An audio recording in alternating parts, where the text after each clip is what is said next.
sentir.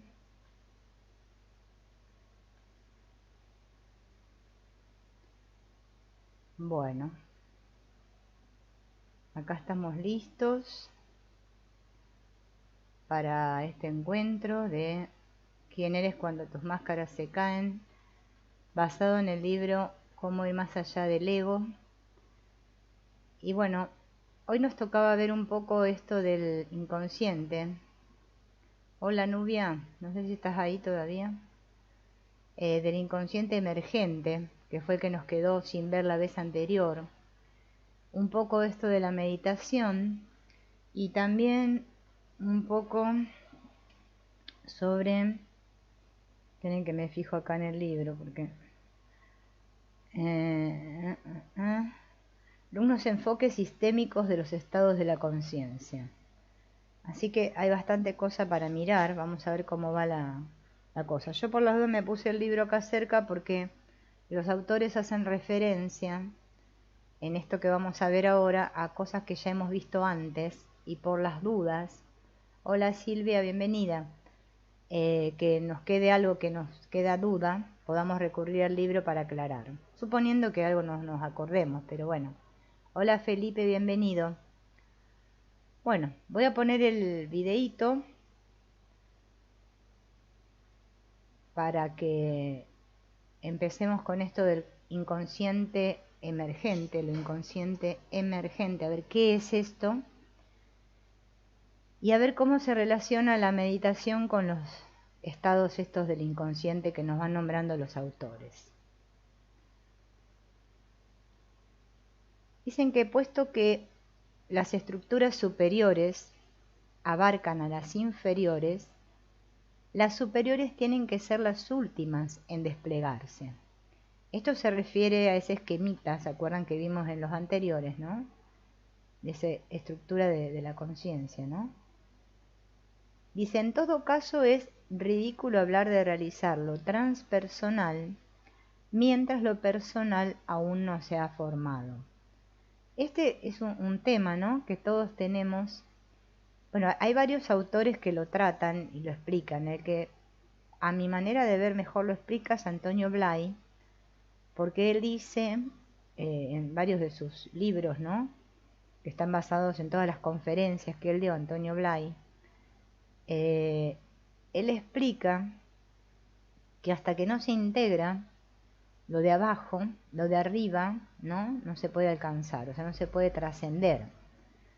Por eso él explica todo comenzando desde la personalidad, ¿no? Y bueno, va hablando de todo esto que ya hemos visto en otros cursos, de la angustia. Después habla, bueno, de los modos de ser, bueno, todo esto, cómo hay que liquidar las situaciones pendientes y todas estas situaciones para poder acceder a este nivel, porque si no es como que nos vamos a quedar estancados. Además, Antonio Blay también considera que la persona que tiende a ir hacia lo espiritual sin haber saldado o acomodado toda su parte psicológica, primeramente puede tener algún problema, ¿no? Puede tener un trastorno mental.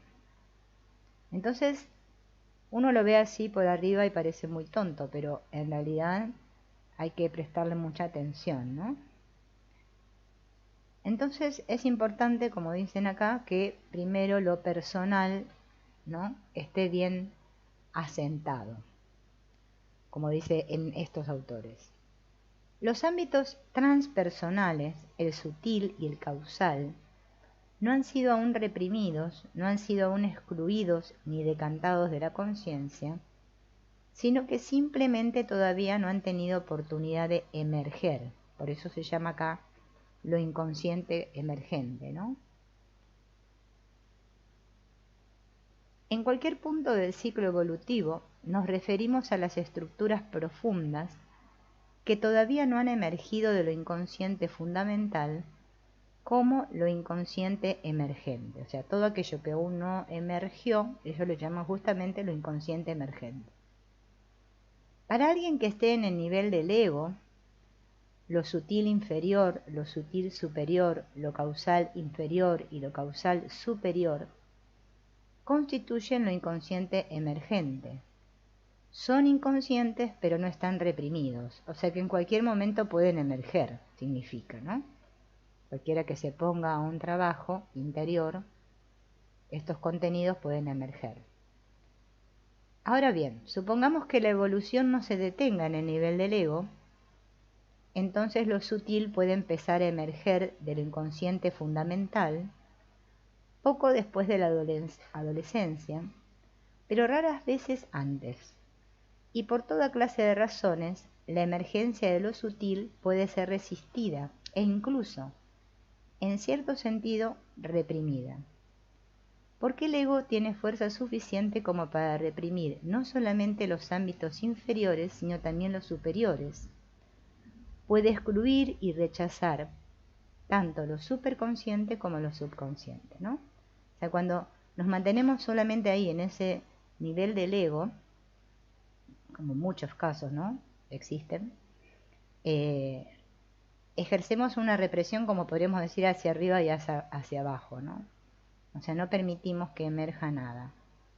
Entonces, bueno, obviamente, ¿no? En estos casos es como que no hay acceso a los otros niveles. Solamente nos quedamos ahí. Solamente cuando permitimos, ¿no? Por eso en la espiritualidad vieron que está tan de moda escuchar esto de permitir. Bueno, el permitir tiene que ver con justamente querer afrontar estos monstruos, ¿no? Todo esto que no queremos ver, ¿no? Si uno no permite, no sucede nada. Por eso los autores, bueno, a pesar de que usan estos términos un poco técnicos, se están refiriendo a eso, ¿no? Entonces se justifica que busquemos razones para esta falta de emergencia y las encontramos en toda una serie de defensas. O sea, esto de justificar también forma parte, ¿no?, del asunto de lo psíquico. Hola Moni, bienvenida. Nosotros, fíjense en que, bueno, vamos a hablar directamente del el que no quiere, no quiere acceder ahí. Tiene una negación total, ¿no? Entonces va a usar, como dicen acá los autores, muchas defensas, ¿no? Por ejemplo, acá dice contra la deidad, la trascendencia y la bienaventuranza, ¿no? Tildando que todo eso no sirve para nada, ¿no? Que el ser espiritual es una pavada, una tontera. O bueno, otras justificaciones, ¿no? Hay muchas justificaciones. La resistencia, que fue este término acuñado por Freud, ¿no?, que fue el que primero habló de esto, a sanar, es muy fuerte, ¿no? Por eso nosotros nos la pasamos casi toda la vida intentando. Vieron que estamos en el intento y siempre nos encontramos con algún obstáculo. Los obstáculos en realidad son nuestra propia mente, ¿no? Lo ponemos nosotros, pero fíjense en que siempre encontramos justificaciones para no acceder ahí.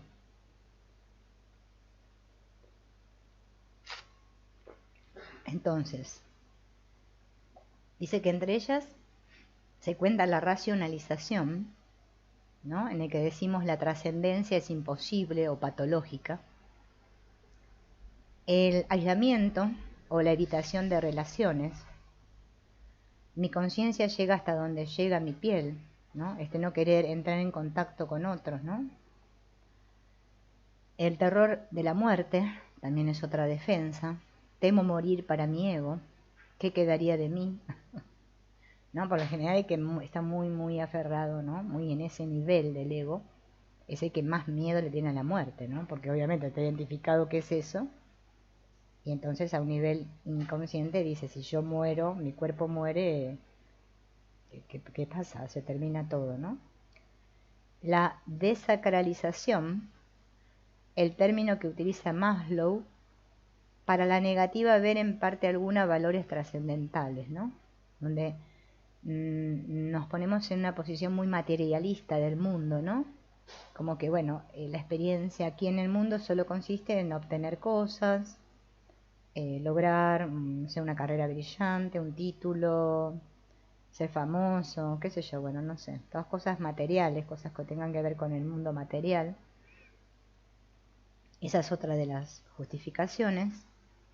La sustitución, que se sustituye la estructura superior presentida por una inferior, fingiendo que la inferior es la superior, ¿no? O sea, como es como estas personas que como que dicen, ¿no? Como que intuyen que hay algo, pero como que, bueno, eh, como que ya lo sé, yo ya lo sé cómo es. O sea, no tratan de indagar, ¿no? De ir un poco más allá. Otra es la contracción, ¿no? En formas de conocimiento o de experiencias, ¿no? Hay de todo. Fíjense en todas las que nombran acá, ¿no? Quizás en alguna de ellas nos sintamos identificados, algunos de nosotros. Y son muy sutiles. Tenemos que observar muy bien para darnos cuenta si estamos en alguna de ellas, ¿no? Pero bueno, todo esto son las justificaciones, las defensas que usamos para que esto inconsciente emergente, que dicen los autores que está latente en todos nosotros, no aflore. ¿Mm? Y ahora vamos a ver, porque van a ver que ellos ahora lo van ampliando el tema, ¿no? Hola Alejandro, yo cada tanto vengo por este lado porque estoy leyendo del otro, que veo la letra un poquito más grande. Cuando ellos abordan este tema, ¿no? De la meditación y lo inconsciente, van a ver ahora la mirada que le dan los autores, que les va a resultar un poquito extraña, pero está bueno porque, ¿no? Para aprender siempre es importante. Cómo ellos relacionan, ¿no? Esto para qué meditamos, qué realmente es meditar, porque hay mucha confusión al respecto en el mundo, ¿no? A ver qué es lo que ellos muestran acá. Dice, puesto que las principales características de los ámbitos superiores incluyen la intemporalidad, el amor, la no evitación y la aceptación total, y la unidad sujeto-objeto, estas son con la mayor frecuencia las condiciones especiales de la meditación. Permanece siempre en el ahora, reconoce lo que tiendes a evitar en todas las situaciones, no seas más que amor, unifícate con tu meditación y con tu mundo, acepta todo, puesto que todo es Buda, ¿no? Esa frase, ¿no? Que todo es Buda, ¿no? Todo es el despierto, ¿no? Porque el Buda es el despierto, ¿no? Pero fíjense en las características que ellos nombran, ¿no? Primero la intemporalidad, ¿no? O sea, nosotros, bueno, los que venimos trabajando otras cosas, ¿no? Juntos, ya tenemos bien claro, porque, por ejemplo, el curso de milagros lo dice muchas veces, ¿no? Que todo sucede en el ahora, ¿no? O sea, no hay tiempo, en realidad el tiempo no existe, ¿no? El amor, la no evitación, o sea, no evitar las cosas, o sea, no escapar, ¿no? Que justo ayer me parece que estábamos hablando de esto, que Freud le llamaba la huida hacia la salud, ¿no? A la resistencia, ¿no? La aceptación total, ¿no? Un sí a todo tal como es. Esta unidad, sujeto-objeto, o sea, donde ya la separación no existe, desaparece, ¿no? Todo esto se tiene que presentar como condición para la meditación, ¿sí? O sea, cuando medito, no tiene que ser una cosa que la hago yo como persona, ¿no? Y en la cual intento, porque bueno, muchos meditan por diferentes razones, ¿no? Intento ser yo como persona, ¿no? El que alcance cosas, ¿no? Es como que la verdadera meditación es como me decía a mí este hombre que conocí hace mucho, decía era no meditar, ¿no? Es cuando el que cree que va a meditar, que es este que yo creo ser, desaparece totalmente, ¿no?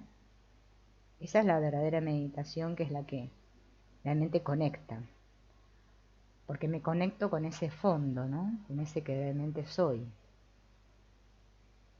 A medida que la traducción actual del ego comienza a debilitarse, el individuo queda expuesto primero a lo inconsciente subliminal sumergido. Lo inconsciente sumergido no reprimido en general. O ¿Se acuerdan que la otra vez, cuando vimos el otro video, ellos hablaban de un inconsciente sumergido, ¿no? Entonces, acá los autores dicen que a medida que este ego, ¿no?, comienza a desaparecer un poco, a debilitarse más que nada, ¿no?, porque comenzamos un trabajo interno, es como que nos sentimos expuestos. ¿Por qué expuestos? Porque es como que empieza a salir todo esto, ¿no?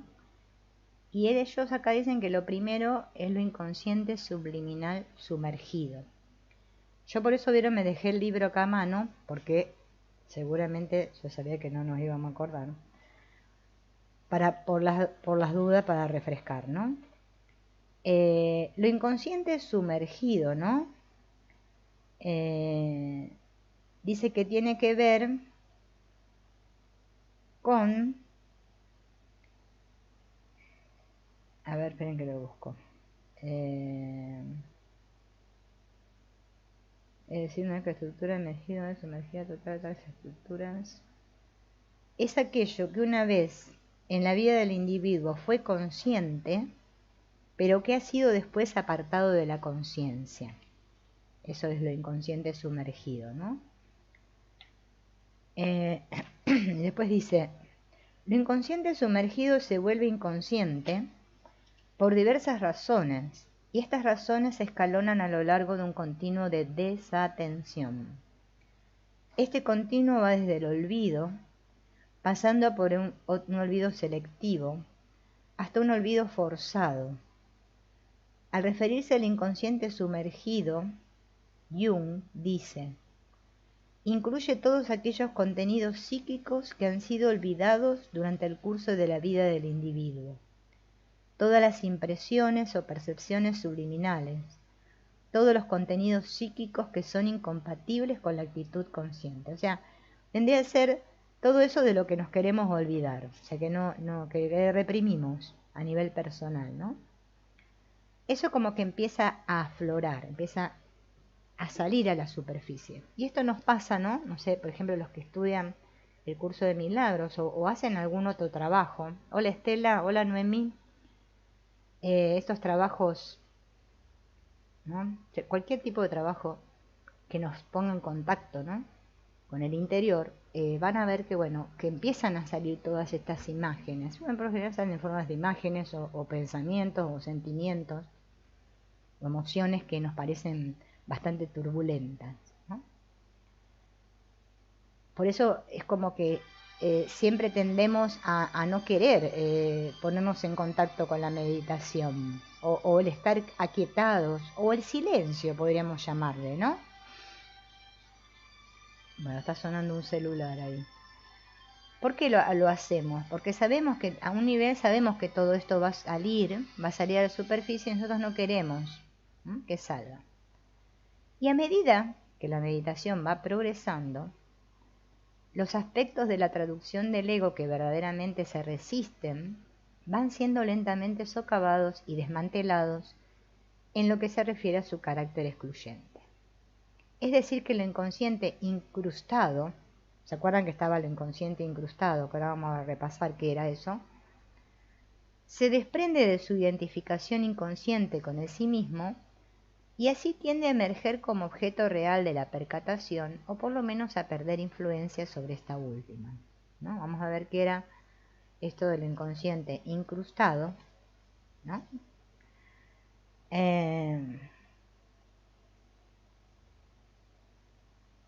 A ver.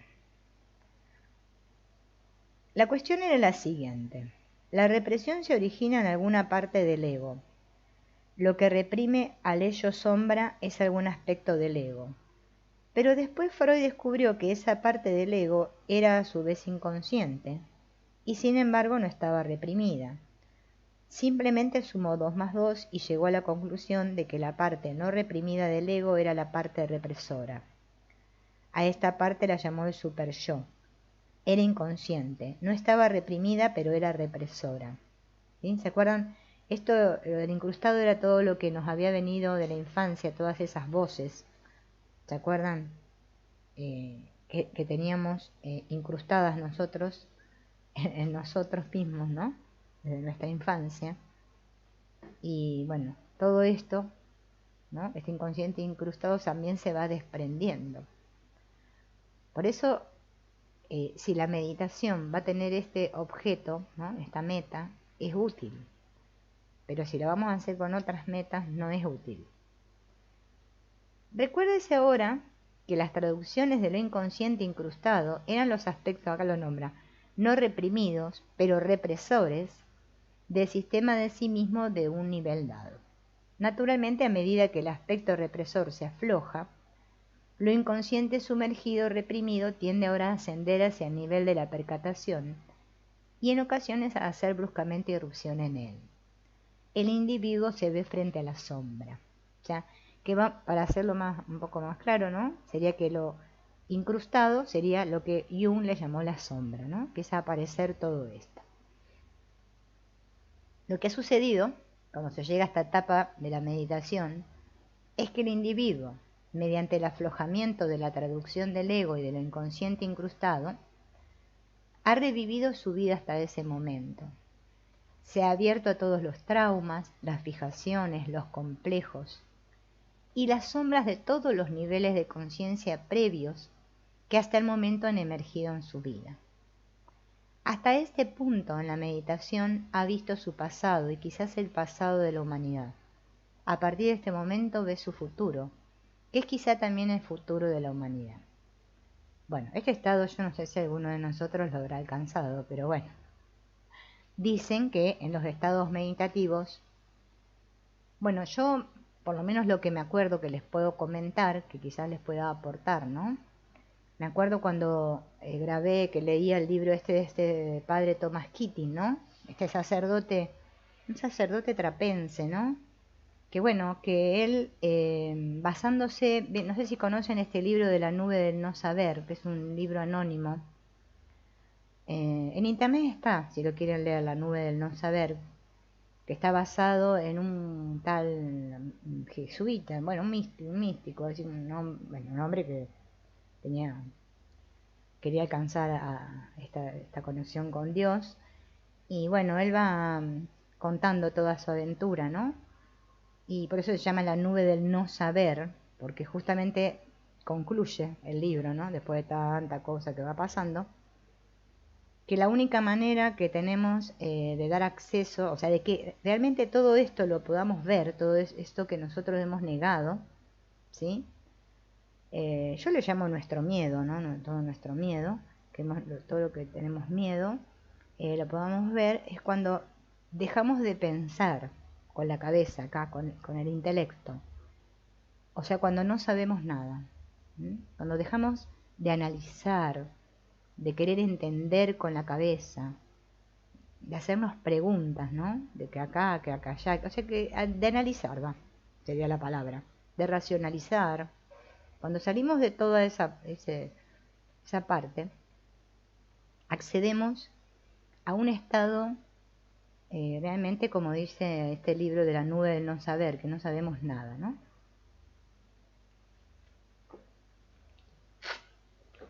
Entonces, dice el padre Keating, bueno, él ahí en sus libros va contando su historia también, ¿no?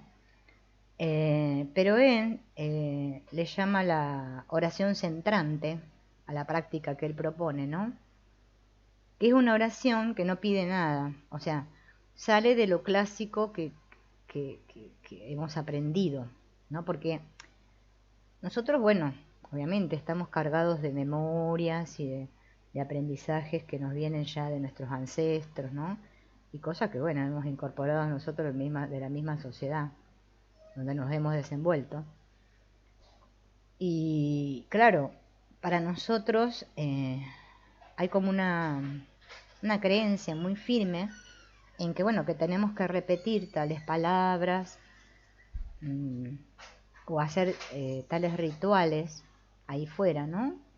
Para que algo suceda, ¿no? Como que lo espiritual está muy asociado a lo que digo, ¿sí? Y a lo que hago. Fíjense, ¿no? A lo que digo y a lo que hago. Por ahí dejamos en un lugar muy aislado lo que siento. Por eso está muy también instalado en la mente, en el inconsciente colectivo, vamos a decir, esta idea, no sé si ustedes escucharon, de que tenemos que estar alineados de lo que pienso, lo que digo, lo que siento, que es una cosa totalmente imposible de lograr, pero la gente se piensa que lo puede lograr. Bueno, vaya allá el que lo puede lograr, la verdad, lo felicito, porque ¿cómo vamos a estar todo el día controlando? Porque es una manera de control eso, en que es que la palabra, ay, lo que dijiste, uy, ahora ya creaste una realidad, no sé qué, y estamos todo el día locos con eso. Bueno, le damos mucha importancia a eso. Y fíjense en que este sacerdote es como que es revolucionario, ¿no? Y digamos lo que él enseña, ¿no? Muestra, es que no, que es todo lo contrario. Justamente así no se logra nada, repitiendo como el papagayo y no sé qué. Fíjense que si ustedes observan está instalado eso, ¿no? Más, por lo menos yo en mi canal lo veo. Los videos míos que tienen más reproducciones son el que repito, la no sé qué, la manito milagro. O sea, a toda la gente le gusta eso. Y de otros canales también, ¿no? La meditación, me pongo el auricular de noche para que el inconsciente le entre las palabras y entonces yo ahora no sé qué. Fíjense, no tiene nada que ver, o sea, como algo que me va a entrar por ósmosis, que por ósmosis me va a entrar, porque me lo pongo el casco y escucho, escucho, escucho y me va a entrar. Bueno, así es, yo les digo porque yo también estuve ahí, ¿eh? Este padre Keating lo que explica con esta oración centrante es que no tengo que hacer nada, justamente sentarme y dejar de hacer, ¿no?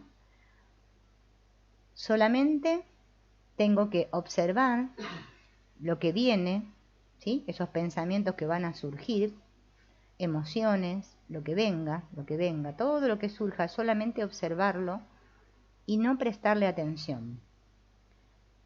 Y él utiliza una palabra que no me acuerdo cómo es que le dice, la palabra no sé qué, bueno, una palabra, no importa, que elegimos, que es una palabra que cada uno elige porque con esa palabra en sí conecta, por decir algo. Puede ser Dios, amor, paz, bondad, lo que sea, una sola palabra. Y cuando nos sentimos que no podemos, digamos, estar centrados, ¿no? ¿Sí? Que perdemos ese centramiento, se dice la palabra y eso te trae de vuelta al centro. Eso más o menos es un resumen de lo que consiste la oración centrante. Esto provoca que todo lo que está en el inconsciente sea barrido, ¿no? Sea limpiado, ¿no? Por eso yo digo que debe ser que el Ho'oponopono debe funcionar, ¿no? Porque solamente hay que decir gracias. Claro, al decir, no es que la palabra gracias en sí haga algo, es que al decir gracias, primero que me pongo en actitud interna de gratitud. Y la gratitud siempre es una actitud mental sanadora, ¿no? Entonces, ¿qué es lo que pasa a nivel inconsciente? Que ya salgo de la mente pensante, salgo de lo racional, salgo de ahí. Entonces, al salir del intelecto es que me conecto con el sentir. Porque en realidad lo único que sana es sentir. Porque es que nosotros estamos así, porque estamos desconectados del sentir. Y toda esta idea de Dios, y lo que es Dios realmente, no tiene imagen, no entiende de palabras, solamente de sentires, ¿sí? Entonces, lo más importante es el sentir. Por eso, hasta que no conectamos con nuestro sentir y dejamos que todo eso nos pase, nos atraviese, es que no se logra nada. Por eso podemos hacer millones de cosas. A veces podemos usar herramientas del mundo, como por ejemplo, ¿no? Las constelaciones familiares que conectan mucho con el sentir, ¿no? Porque el sentir en unidad, ¿no? Porque me conectan con mis ancestros, mis seres, ¿no? Y estamos conectados y nos demuestra que estamos conectados. Es una manera de comprender que realmente estamos conectados. Porque a mí me lo puede decir el curso de milagro y me dice, las mentes están unidas y no sé qué. Pero es que yo, hasta que yo no lo experimente, no puedo dar fe. Esto no se trata de, la espiritualidad no es con la cabeza, no es pensada. Una espiritualidad pensada no sirve para nada, ¿no? Pero una sentida sirve para mucho, porque me conecta con la vida, con lo que somos, ¿no? Y bueno, y acá fíjense en que ellos, ¿no? En esto que van haciendo, ¿no? Toda esta descripción que van haciendo, muestran como que, eh, claro, al ir aflojando, ¿no? Al ir aflojando todo esto, es que damos permiso para que salga, porque nosotros lo que estamos haciendo, por eso nos sentimos cansados y nos enfermamos y todo lo que nos pasa es que lo hacemos inconscientemente, obviamente, es reprimir todo. No queremos ver, es una negación a ver lo que hay, porque nos imaginamos que es algo terrible, cuando no lo es. Entonces, cuando comenzamos a hacer trabajos, por ejemplo, hasta también con el trabajo de Byron Katie, que es fabuloso, el trabajo de Byron Katie es muy bueno. Hola Silvia, eh, van a ver que es como que se va aflojando todo eso. Y después vamos a tener sueños en los que se nos va a mostrar, vamos a recordar, vamos a estar haciendo cualquier cosa y nos va a venir una imagen de cuando teníamos 5 años, no sé. Todo esto sucede, ¿no? Yo se los digo por experiencia porque es cierto, sucede. Entonces ahí es donde no hay que dejar que el intelecto otra vez se ponga a analizar, porque si no rompe todo el proceso. Acá el que rompe todo el proceso siempre es el ego, o sea, esa mente perniciosa que quiere saber, que quiere juzgar, que quiere, ¿no? Por eso es que vivimos todos una realidad así, tan alborotada, porque dejamos todo en manos de ese famoso ego al cual le tenemos tanta fe. Y no podemos acceder a lo otro. Claro, ¿cómo voy a acceder a lo otro? Si mi mente nunca termina de purificarse. Siempre está llena de miedo, ¿no? Entonces, hasta que no haya una verdadera purificación, ¿cómo voy a, ¿no? Voy a estar siempre con miedo. Ese es el miedo a Dios famoso que le tenemos todo, el miedo al amor. No es que es a una cosa que le tengo miedo, no, es que es a lo que soy. Es que me tengo miedo a mí mismo, de sentirme, de ser, de simplemente ser. A eso le tengo miedo. ¿Mm? Por eso nos transformamos, como dice Ramesh Balsekar, en buscadores. Buscadores y buscamos y buscamos. Y estamos siempre buscando y nunca encontramos nada. Porque donde tenemos que buscar nunca vamos, ¿no? Buscamos ahí fuera, ¿no? Gurús, diferentes gurús. Buscamos, no sé, que en realidad tampoco a veces sé qué buscamos, porque yo también cuando buscaba mucho tampoco sabía ni lo que buscaba. Y fíjense en que esa mente, ¿no? Yo le llamo la mente trastornada o loca, siempre, apenitas ya estamos por conectar justamente con ese sentir, como tenemos miedo, salimos de ahí, de ese espacio, y otra vez vamos a la cabeza, y entonces la mente nos dice, bueno, no, lo que pasa que vos lo que tenés que hacer es tal cosa para... Y ya buscamos una medicina externa. El curso de milagro le llama magia, ¿no? A esto.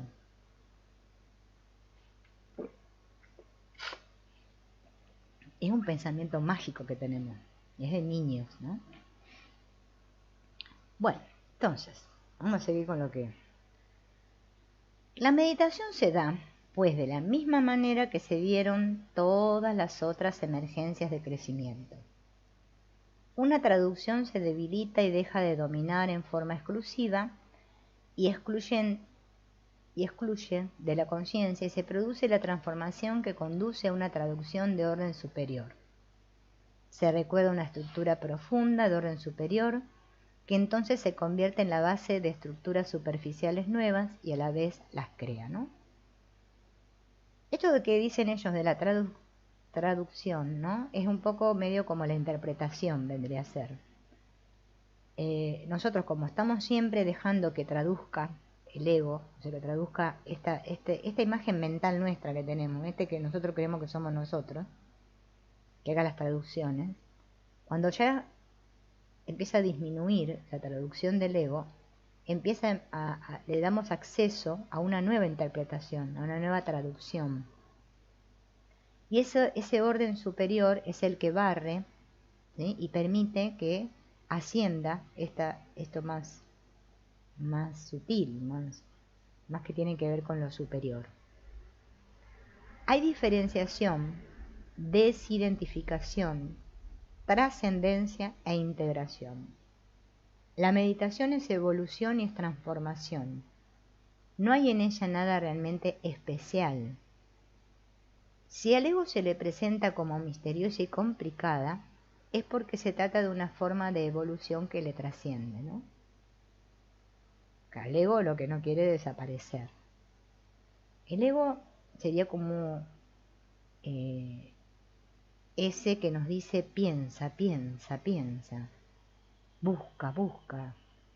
No, pero mira, no, pero fíjate bien, ¿no? Ese que nos hace pisar el palito, que nos tiene siempre atrapados en esto, ¿no? En esto que no tiene solución, ¿no? Como decía este amigo que yo les contaba recién, que decía meditar es no meditar, él decía también que cuando ya digamos, la situación que estamos enfrentando es demasiado dolorosa o que ya por más que pensemos no encontramos solución, es que ahí dejamos paso. Ahí nos rendimos, porque decimos, no, ya es que no sé qué hacer, no, ya no sé. Pero cuando digo no sé, ahí me abro. Es tan sencillo como decir no sé.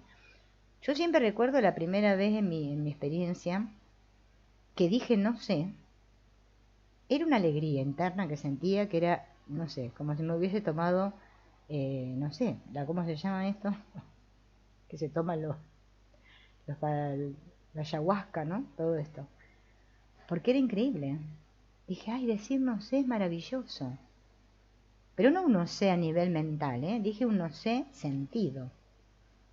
No sé, no tengo ni idea. Ahí viene la solución. Esa es la verdadera meditación. La meditación no es solo sentarme en la silla, cerrar los ojos y ya está. Y respirar. La meditación es cuando yo me hago a un lado. Este que creo ser, el que cree que sabe, que las sabe todas. ¿Mm? Entonces, eso es lo transformante. Y acá los autores hablan de un enfoque sistémico de los estados de la conciencia. Ahora vamos a ver por qué es sistémico.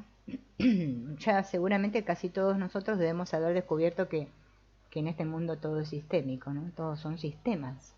Estamos incluidos en sistemas, hasta nuestro propio cuerpo físico es un sistema, ¿no? Hola, Gloria. Ah, bueno, Mercedes dice como que le leo el pensamiento. Si estamos todos, y sí, lo que estamos acá, obviamente. Aparte de estar conectados de una manera, como por el internet, estamos conectados a otro nivel, obviamente. Eso es real, ¿eh? Aunque nosotros no lo creamos, es así. Bueno, a mí esto de lo sistémico, ¿no? Bueno, con esto de las constelaciones me empecé a curiosear un poco porque, claro, las constelaciones están basadas en lo sistémico, ¿no? Entonces uno cuando ve esta palabra sistémico dice, ¿pero qué es esto? ¿No? Claro, hay muchos autores, ¿no? Que han hablado de esto de lo sistémico. Es más, hay no sé cómo se llama, una escuela, vamos a decir, no sé, que habla de lo sistémico y que basa todo en lo sistémico. A nosotros como que medio nos cuesta debido a nuestra idea de individualismo que tenemos, ¿no? Más que individualismo, medio de egoísmo, ¿no? Como que, bueno, creemos que somos entes separados, ¿no? Pero si nosotros vamos un poquito, ¿no? Hacia lo profundo, y ya nada más nos vamos hacia cómo nacimos. Nacimos vamos a hablar acá en este nivel, ¿eh? Para poder venir a la vida como cuerpos, a esta existencia como cuerpo, yo necesité de 2 células, ¿no? Un espermatozoide y un óvulo que se unieran, formaran una célula, ¿no? O huevo, cigoto, ¿no? Esto se va todo, bueno, ya sabemos todo el proceso. Se formaron sistemas de órganos y dieron lugar a un nuevo ser, por decir así, ¿no? Un nacimiento de un ser, un nuevo ser, un ser humano, llamamos aquí. ¿Mm? Entonces, ese ser que aparentemente nace, que nace de una madre, de un padre, que lleva genéticamente, que también está eso de la epigenética, todas las cosas estas que estudian, ¿no? Lo del ADN y todas las cosas, trae información en sus células de su mamá y su papá, y a su vez su mamá y su papá de sus otros mamá y papá, y así, todo es sistémico, un gran sistema. Entonces, estamos todos íntimamente conectados, ¿sí? Por eso, la única manera de despertar es cuando, porque no me gusta decir alcanzamos, pero bueno, vamos a decir alcanzamos por usar una palabra, la conciencia de unidad. Ese es el único que despierta, ¿no? Es que se da cuenta que estamos realmente unidos, pero no que lo dice de la boca para afuera, sino que lo experimenta. Esa es la experiencia de Dios. ¿Mm? Dios no es un señor de barba blanca, no son estrellitas de colores, ni luces, ni luminarias, ni carteles, no sé qué. Dios somos todos juntos. Es que es una energía de unidad. Eso es lo que somos. Cuando estamos integrados, estamos unidos, ¿no? Cuando no hay esta conciencia de separación, de dos, de que yo soy uno y el otro es otro, y los otros y los otros, que son distintos que yo, ¿no?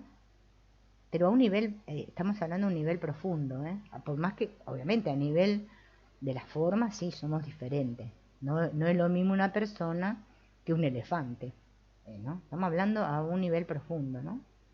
De que estamos todos íntimamente unidos. Ahí podemos comprender lo que es el enfoque sistémico, ¿sí? Y es interesante, si ustedes tienen oportunidades de leer libros sobre estos autores como Rupert Sheldrake y muchos que hablaron de la sistémica, van a ver cuántas cosas se aprenden, muy bonitas porque, bueno, lo han comprobado ellos experiencialmente, ¿no?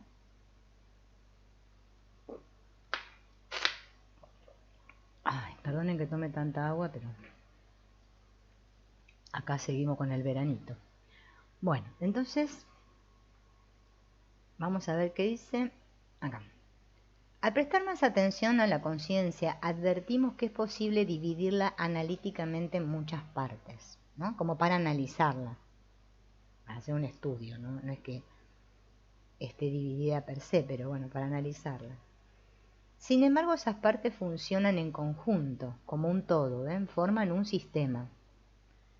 Aun cuando los componentes de la conciencia pueden ser estudiados de forma aislada, existen como partes de un sistema complejo que es la conciencia, y solo pueden ser cabalmente comprendidos cuando vemos esta función en el sistema general. De modo similar, para entender la complejidad de la conciencia, es menester verla como un sistema y entender sus partes. Por esta razón digo que es sistémico mi enfoque de los estados de conciencia, ¿no? Como medio como el holograma, ¿no? Que decíamos, creo que ayer hablábamos del holograma. Es que en realidad todo es un holograma, ¿no? Para entender el sistema construido que llamamos un estado de conciencia, empecemos por algunos postulados teóricos basados en la experiencia humana. El primer postulado es la existencia de una percatación básica. Al ser posible cierto control volitivo del foco de la percatación, nos referimos generalmente a ella como atención-percatación.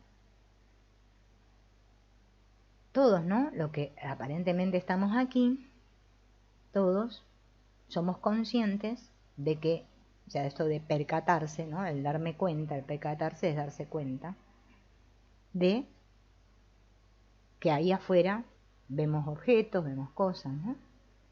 podemos enfocar la atención. Tenemos esa capacidad, todos, gracias a Dios. Que la utilicemos más o menos es otro tema, pero que todos la tenemos, ¿no?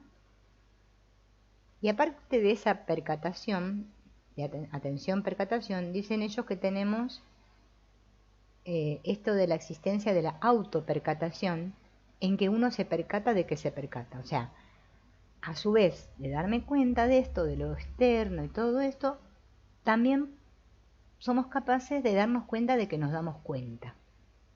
Esto que también estuvimos viendo, que explica Michael Singer, ¿no? Ellos utilizan percatar, pero en realidad percatar es darse cuenta. O sea, es lo mismo. Vamos a darnos cuenta que es más fácil, es una palabra que se usa más que percatar. Todos podemos darnos cuenta de que nos damos cuenta, ¿sí? A pesar de que digamos que no, pero es que sí, ¿no? Otros postulados básicos se refieren a estructuras, a las estructuras, funciones, subsistemas relativamente permanentes de la mente-cerebro que actúan sobre la información para transformarlas de diversas maneras. Las habilidades aritméticas, por ejemplo, constituyen una serie de estructuras relacionadas. Las estructuras que nos interesan particularmente son aquellas para cuya activación se requiere cierto nivel de atención-percatación. La atención-percatación actúa en este sentido como energía psicológica. No sé si ustedes se acuerdan, los que vieron, que estaban cuando hicimos el curso de Antonio Blay, de Aprendiendo a Desaprender, que él habla mucho de esto, de la atención y de la concentración, ¿no? Él le da mucha importancia porque es que es una manera, ¿no?, de poner en marcha esta energía, este potencial de energía que todos tenemos. Necesitamos prestar atención, ¿no? La mayor parte de las técnicas de control mental son maneras de desplegar la energía de atención-percatación. Por eso fíjense en que, bueno, casi todas, ¿no?, las terapias necesitan o requieren de nosotros que estemos atentos, para que todo esto se active, y para que también se desactive lo indeseado, ¿no? Por eso, fíjense en que este autor, ¿no?, que nosotros vimos, este Michael Singer, ¿no?, el que estamos viendo también,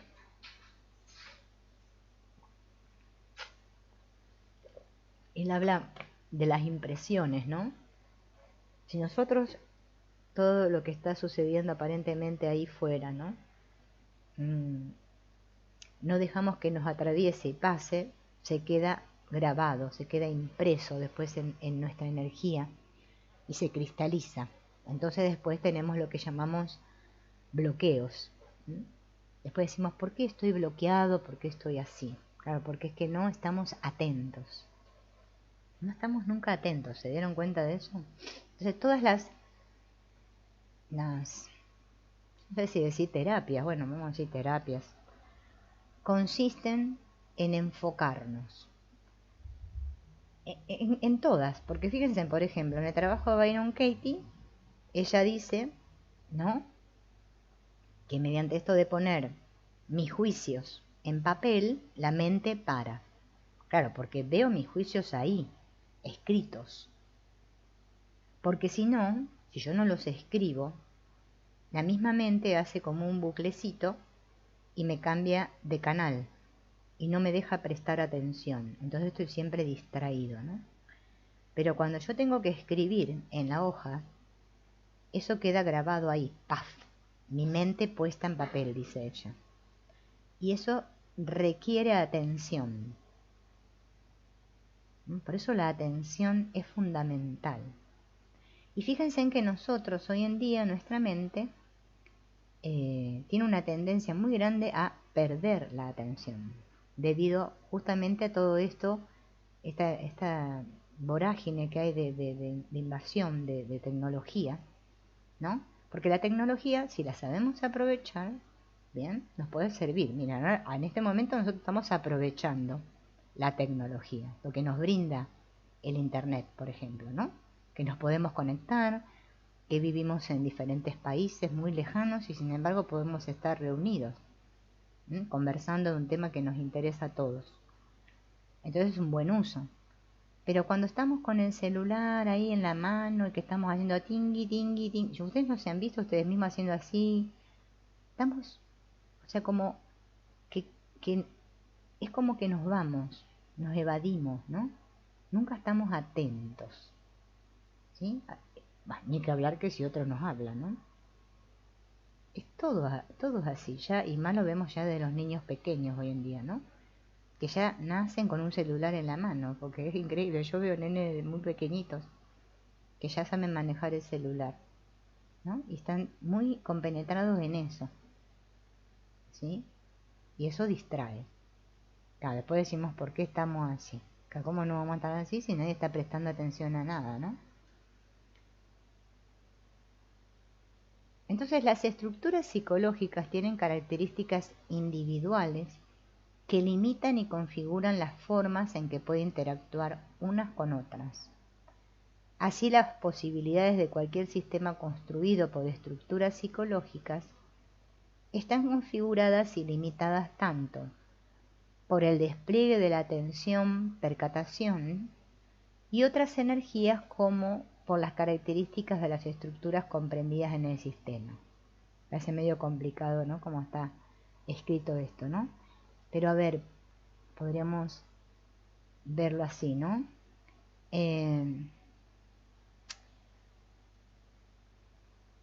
Fíjense en que nosotros, ¿no? O sea, cada uno de nosotros, si nos observamos en particular, estamos hablando, ¿no? Yo digo, es como que somos como un diseño, ¿no? Como un diseño.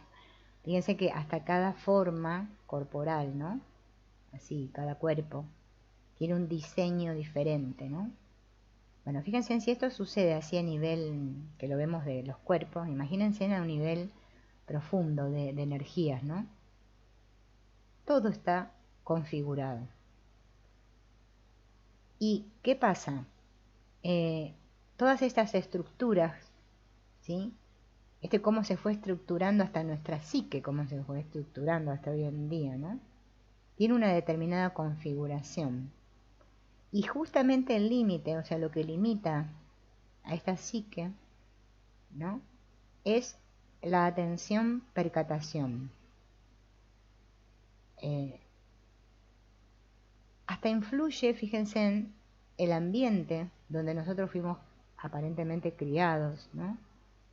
Las relaciones que mantuvimos. Fíjense en cómo todo, ¿no? Todo esto es como que nos hemos configurado de determinada manera. Igual ahora ellos le hacen una aclaración un poquito más profunda. Yo estaba leyendo, ¿no? Estoy leyendo un libro, una autora que no es muy conocida, ¿no? Que se llama Laura Jazmín Gulí, que habla de las constelaciones familiares, ¿no? Pero ella las encara de una manera bastante, o sea, muy diferente a como he leído otros autores, ¿no? Y ella hablaba de la matriz del nacimiento, ¿no? Que voy por esa parte, ¿no? Y decía que cada momento de nuestra estructuración, o sea, como nos vamos siendo diseñados, ella la divide en diferentes matrices, ¿no? Que dice que una matriz se forma cuando somos concebidos, otra mientras estamos en el vientre materno, otra depende del tipo de nacimiento que tuvimos, ¿no? Son como matrices. Vieron que, por ejemplo, para que se haga no sé, una serie de automóviles, por decir, no sé, se utilizan matrices, ¿no? Moldes, como moldes, ¿no? Ahí está, moldes sería una palabra más facilita. Moldes. Entonces fíjense en ellos, como dice, dicho de otra manera, la biocomputadora humana tiene una cantidad grande, pero limitada, de modos posibles de funcionamiento. Y al mismo tiempo ese diseño, esa configuración que tenemos, nos permite funcionar de ciertas maneras, ¿no? De acuerdo como sea, hasta si nacimos, no sé, con el cuerpo físico, o sea que podemos tener todos los sentidos, ¿no? Que vemos, que podemos oír bien, hablar, bueno, todo esto nos permite diferentes maneras de funcionar, diferentes a otro que no puede, por ejemplo, ver, o al que nació que no puede caminar, o lo que sea, ¿sí? O sea que fíjense en que todo está diseñado así. No sé si ustedes leyeron el libro de... ahora no me sale el nombre del autor, pero me sale el nombre del libro. Un mundo feliz, ¿no? A Huxley. ¿Mm? Bueno, ahí este tema está muy bien explicado. Porque, bueno, yo no me lo acuerdo exacto todo el libro, pero me acuerdo que sí que ponían, o sea, los niños eran puestos en incubadora con como unos auriculares, unas grabaciones, para que todos salieran iguales, ¿no? Era un experimento, una cosa, ¿no? De la cual el autor hablaba, ¿no? No digo que es algo que pasó realmente, pero él quiere apuntar a otra cosa, ¿no? Y eso, podríamos decir, esos condicionamientos, ¿no? ¿No? Por eso, cuando nosotros escuchamos, vieron que hay mucho por ahí, porque bueno, vieron que en el internet hay de todo, bueno, en el mundo hay de todo, ¿no? Eh, por eso estamos así, estamos agrupados como separados, aparte de ya por todo lo que estamos separados, de las ideas políticas, religiosas, etc., etc., estamos separados también por diferentes creencias, ¿no? Porque bueno, están los que son los espirituales que creen que no sé qué, en los ángeles, los arcángeles, no sé qué cosa, otros creen en que los extraterrestres, los otros creen, y estamos todos así, ¿no? Eh, claro, eh, hay que ver, ¿no? Cada computadora humana, ¿no? O sea, cómo es su diseño, y parece como que eso mismo de acuerdo a ese estado, por eso fíjense que ellos están hablando acá de lo sistémico, los estados de conciencia, cómo funciona nuestro sistema, atraemos hacia nosotros, o nos sentimos atraídos, también podemos decir, hacia ciertos tipos bueno, de conjuntos de creencias, ¿no? Fíjense en que si nos miramos retrospectivamente, nos podemos ver hasta nosotros mismos, cuando creíamos en que había que ir a la iglesia, que rezar y no sé qué, que la misa. Y ahora eso lo vemos como algo que, bueno, no lo haríamos, no le encontramos sentido ya a eso. Y bueno, y nos fuimos dando cuenta, nos percatamos de otras cosas, ¿no? Bueno, y así vamos funcionando, ¿no? Por eso es como que es importante esto de poder comprender, ¿no? Cuando aparentemente otros ahí fuera, que parece que son otros, están en otra frecuencia, ¿sí? Claro, nosotros es como la radio, o sea, no podemos sintonizar, ¿sí? Pero no nos tenemos que sentir mal por eso, ni tampoco sentirnos ni superiores ni inferiores. O sea, ya si yo me siento superior o inferior a alguien, ya obviamente que estoy muy alejado de la conciencia de unidad. El que está en la conciencia de unidad puede ver todo con buenos ojos y comprende. Aunque no comprende a un nivel interno, no es que comprende intelectualmente, comprende y deja ser. Porque amar tiene que ver mucho con dejar ser, ¿no? Con la libertad. Si yo quiero que los demás sean como yo, o yo quiero convencer a otros, ¿no? O necesito que otros me crean, o no sé qué, o me sigan, no está de moda seguir, es que aún no tengo conciencia de unidad. La unidad tiene mucho que ver con la libertad, con el respeto, ¿no? Con todo esto, que bueno, forma parte del sistema, el gran sistema en el que estamos todos, ¿no? Porque estamos el sistema como cuerpo humano, los sistemas familiares, los sistemas educativos, los sistemas económicos, el sistema no sé qué, el sistemas dentro del sistema, ¿no? Es como medio imposible lograr que todos estemos de acuerdo, ¿no? Pero sí podemos desde mi lugar aparente, parece mi lugar, desde mi mirada, ¿sí? Comprender, que es así y que no necesito cambiar eso, solamente comprender. Yo, como dice el curso de milagros, ¿no? Necesito un cambio de mentalidad con respecto a eso, no que eso cambie. Como somos criaturas con cierto tipo de cuerpo y de sistema nervioso, no son accesibles en principio gran número de las potencialidades humanas. Pero cada uno de nosotros nace en una cultura determinada que selecciona y cultiva un reducido número de esas potencialidades, otros las rechazan y muchos las ignoran. El pequeño número de potencialidades vivenciales seleccionadas por nuestra cultura, sumado a algunos factores aleatorios, da los elementos estructurales a partir de los cuales se construye nuestro estado de conciencia habitual. Esto que veníamos diciendo, ¿no? Somos al mismo tiempo beneficiarios y víctimas de la selección peculiar de nuestra cultura. La posibilidad de recurrir a potencialidades latentes que se encuentran fuera de la norma cultural y desarrollarlas, entrando en estados alterados de conciencia y reestructurando temporalmente la conciencia, es la base del interés por tales estados. ¿Mm?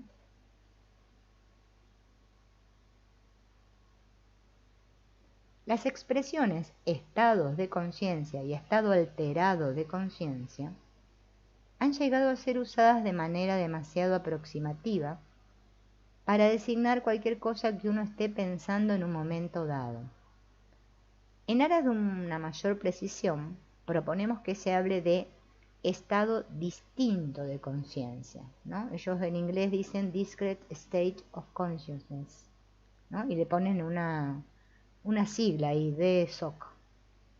Un DSOC es una peculiar pauta o configuración dinámica de las estructuras psicológicas, un sistema activo de subsistemas psicológicos. Aunque las estructuras subsistemas componentes muestren cierta variación dentro de un DSOC, la pauta general, las propiedades del sistema general, siguen siendo reconociblemente las mismas, ¿no? O sea, claro, por más que nosotros, ¿no?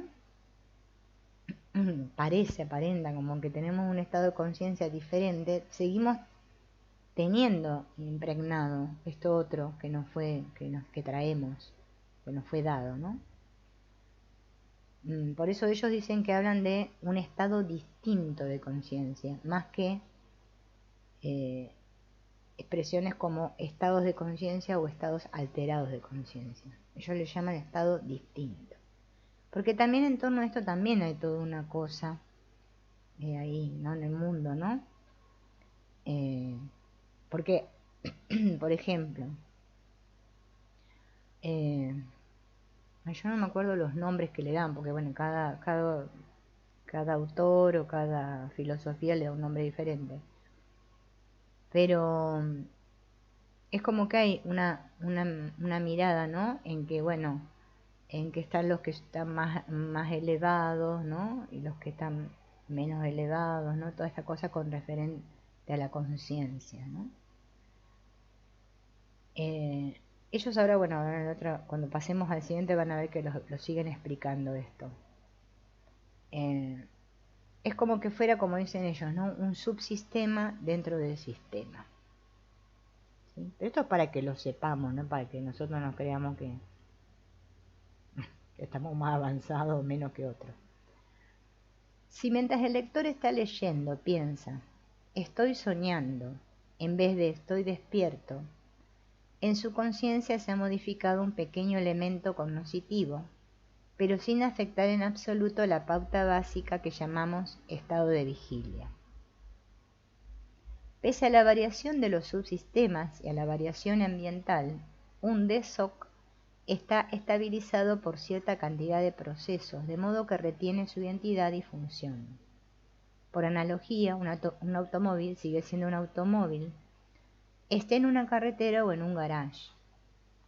Se le cambie la marca de las bujías o el color de la funda de los asientos, ¿no? O sea, por más que haya un cambio de espacio, ¿no? Como ese cambio ambiental, o un cambio interno, ¿no?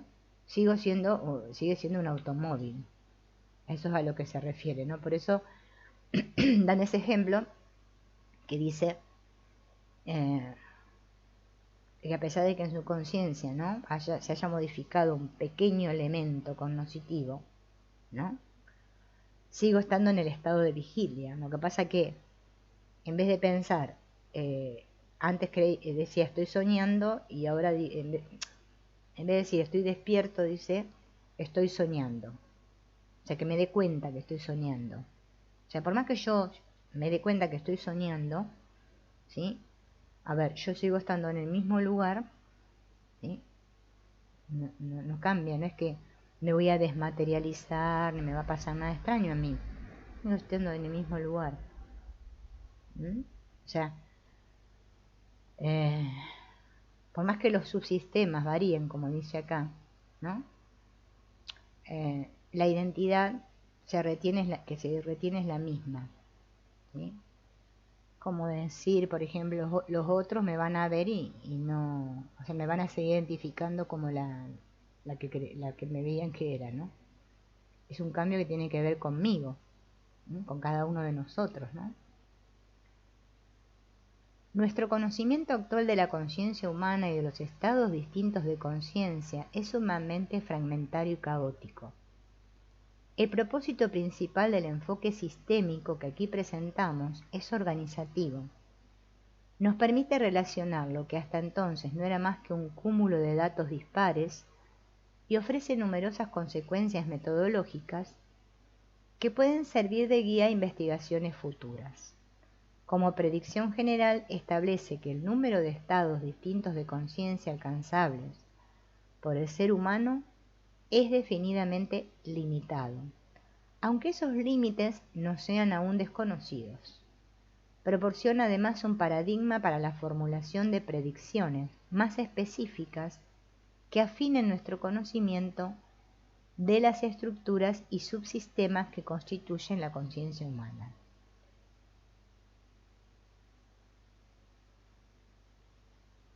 Hay diferencias individuales enormemente importantes en la estructura de los estados distintos de conciencia.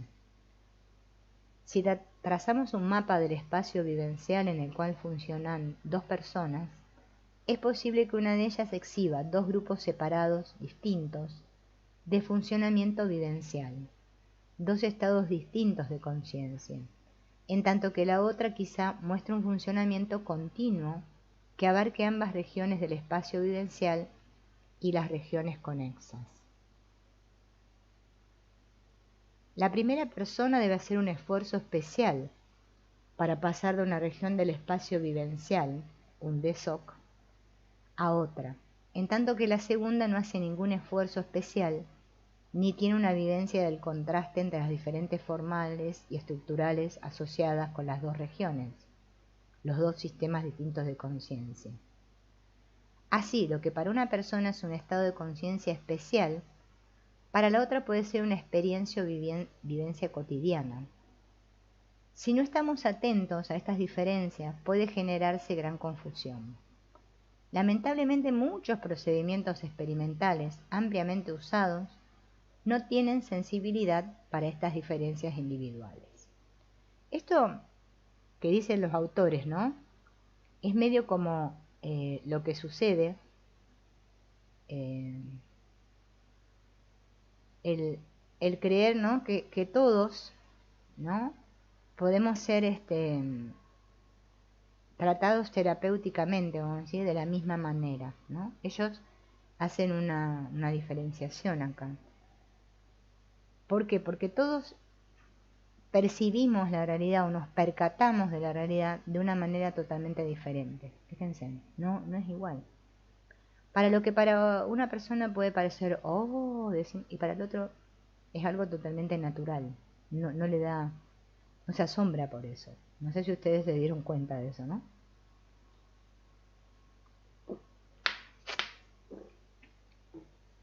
Yo había puesto hasta ahí, ¿no?, en esta parte, porque ya me parece que si no iba a ser muy largo el videito, donde ellos hablan de esto, ¿no?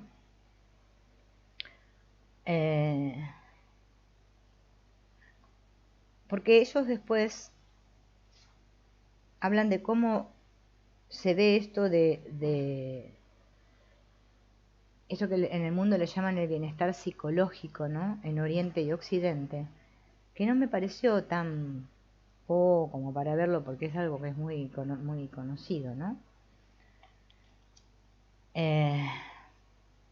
Pero sí me parece importante, ¿no? Esto de que dice Maslow, este famoso Maslow, que habla de una teoría de la metamotivación, las raíces biológicas de la vida valorativa. Y dice, los individuos que se autorrealizan, más maduros, más plenamente humanos, por definición ya adecuadamente gratificados en cuanto a sus necesidades básicas, se encuentran ahora motivados en otros sentidos superiores a los que llamamos metamotivación. Por definición, las personas autorrealizadas están gratificadas en todas sus necesidades básicas, de pertenencia, afecto, respeto y autoestima.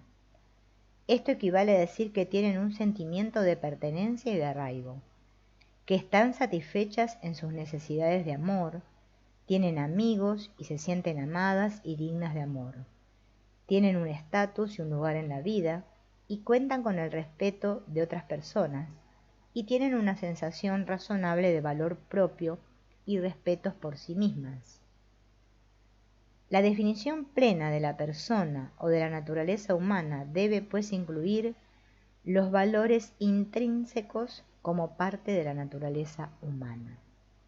Si tratamos de definir los aspectos más profundos, más auténticos y con mayor base constitucional del verdadero sí mismo, de la identidad o de la persona auténtica, nos encontramos con que si queremos ser amplios, debemos incluir no solamente la constitución y el temperamento de la persona, no solo los datos de la anatomía, la fisiología, la neurología y la endocrinología, no solo sus capacidades, su estilo biológico, no solo sus necesidades instintivas básicas, sino también los valores B, una B larga, que son también sus valores B. Estos son igualmente parte de su naturaleza, definición o esencia, junto con sus necesidades inferiores, por lo menos en los sujetos autorrealizados. Se les debe incluir en cualquier definición última del ser humano o de la plena condición humana o de una persona. Es verdad que la mayoría de las personas no son plenamente evidentes, ni están totalmente realizados, no han llegado a ser real y funcionalmente existentes. Y sin embargo, hasta donde puedo verlo en este momento, en ninguna están excluidos como potencialidades. Estos valores intrínsecos son de naturaleza instintiva, es decir, que son necesarios para evitar la enfermedad, para lograr la plenitud cabal del crecimiento de la condición humana. Podemos llamar metapatologías a las enfermedades resultantes de la privación de los valores intrínsecos, o sea, de las metanecesidades. Los valores supremos, la vida espiritual, las supremas aspiraciones de la humanidad son por consiguiente temas adecuados para el estudio y la investigación científica. Pertenecen al mundo de la naturaleza. Y acá Maslow presenta otras tesis, ¿no? Maslow, que fue el que hizo el de la pirámide esa, ¿no? De las necesidades, ¿no? Él acá va explicando, ¿no? Las diferentes necesidades, pero es como que tiene mucho que ver, ¿no? Con la parte esta, bueno, valorativa de nosotros, ¿no? Después ellos hablan un poco sobre como lo ve el budismo, ¿no? Y después vuelven a retomar la meditación como una apertura hacia lo transpersonal, ¿no? Que acá me parece que es como que más para dedicarle más tiempo, porque todo lo otro de Maslow y todo, no sé si nos puede aportar algo, porque la verdad no tiene demasiada cosa. Vamos a dar un pantallazo de esto para así en el próximo podemos hacer más hincapié en esta parte, ¿no? Esto lo escribe este famoso Jacobo Needleman, ¿no? Que dice: en nuestro mundo moderno se ha supuesto siempre que lo único que requiere la autoobservación es que la persona mire hacia adentro. Nadie se imagina siquiera que la autoobservación pueda ser una habilidad sumamente disciplinada que exige un entrenamiento más largo que cualquier otra habilidad que conozcamos. La mala reputación de la introspección resulta de la peculiar idea de que completamente solo y sin entrenamiento ni guía, un hombre puede efectuar observaciones limpias y precisas de su propio pensamiento y de su propia percepción. En contraste con esta idea, bien se podría decir que el corazón de las disciplinas psicológicas en Oriente y en la antigüedad occidental consiste en el entrenamiento en el estudio del sí mismo. Y acá los autores empiezan a contar, ¿no?, las diferentes tipos de meditaciones que hay, que esto sí me parece interesante para comprender, ¿no? Cómo trabajar la concentración, cómo trabajar la atención, ¿no? Habla de las realidades relativas, como este famoso Ram Dass, que bueno, todos conocemos de él. Y bueno, esto ya es como un poco más profundo. Pero bueno, con esto hemos dado un pantallazo, ¿no? Y les muestro, bueno, las partes que vamos a ir obviando del libro porque son medio como que, bueno, no van al caso, no nos van a aportar nada. Pero sí lo que nos puede aportar. Así que en el próximo vamos a ver lo que sigue acerca de la meditación y cómo también nos muestran de diferentes autores, entre ellos Ram Dass y este Jacobo Needleman, cómo lo enfocan ellos. Bueno, nos veremos en el próximo. Hasta mañana con de la rendición. Chau, gracias por estar.